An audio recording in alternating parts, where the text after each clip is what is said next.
My wife smirked and said, "I'm off on a date. Try not to be too." Jealous, my reaction left her speechless. She couldn't handle it. Before we begin, if you like reading cheating stories, check the link in the description for more. Now, back to the story. My wife and I loved each other so much. But the time came when everything started to change. I can't believe why all of this happened. I had spent 12 years building a life that was centered entirely around the happiness and security of my wife, Amanda. I believed our marriage was a partnership based on mutual respect and shared dreams. Lately, however, Amanda had become increasingly cold and dismissive. She treated my hard work and devotion as a boring obligation rather than a gift. She started staying out late and guarding her phone like it was a state secret. And when I finally confronted her about the distance growing between us, she didn't offer an apology or an explanation. Instead, she looked at me with a jagged, cruel indifference that made my blood run cold.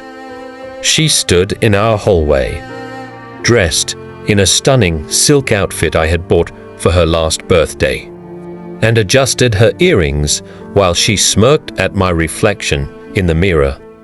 She told me that she was bored of our predictable life, and that she was heading out on a date with a man who actually knew how to keep things exciting. She laughed as she walked toward the door, telling me to try not to be too jealous while she was out having the time of her life. She thought I wouldn't do anything. She thought I would say, "You're doing a good job." She totally didn't expect anything powerful from me. Amanda expected me to plead with her to stay, or to explode in a fit of rage that would validate her belief that I was a controlling husband.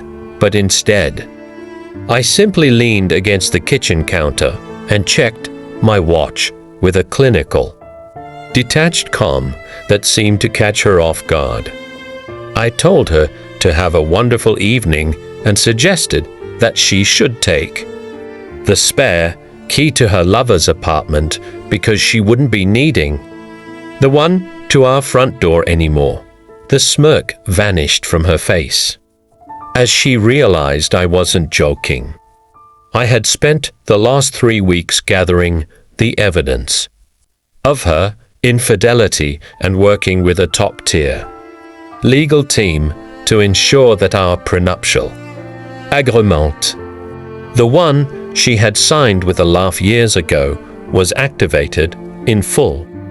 I informed her that the lease on the luxury car she was driving had been terminated an hour ago, and that her personal belongings were already being moved into a storage unit across town.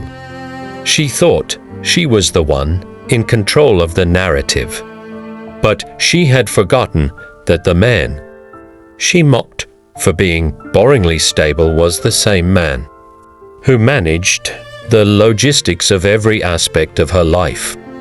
The silence in the room was absolute as Amanda tried to process the reality that her escape plan had just become her permanent exile.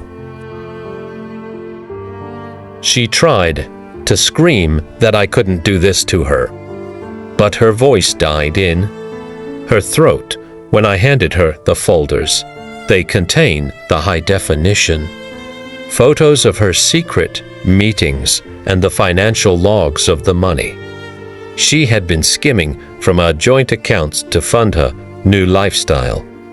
I told her that she was free to be as exciting as she wanted to be, but she would have to do it on her own dime and in a world where my name was no longer attached to her reputation. She stood there, speechless and trembling. As the realization set in, the man she had betrayed was the only one who had ever truly protected her. I walked past her, closed the front door, and locked it for the final time. I felt a profound sense of peace as I realized that the mission of saving a dead marriage was finally over. I was no longer the jealous husband. I was a man who had finally chosen himself. That's it for today's story. If you want to read more cheating stories, you can visit our website. The link is in the bio. Thanks for all the love and support. See you in the next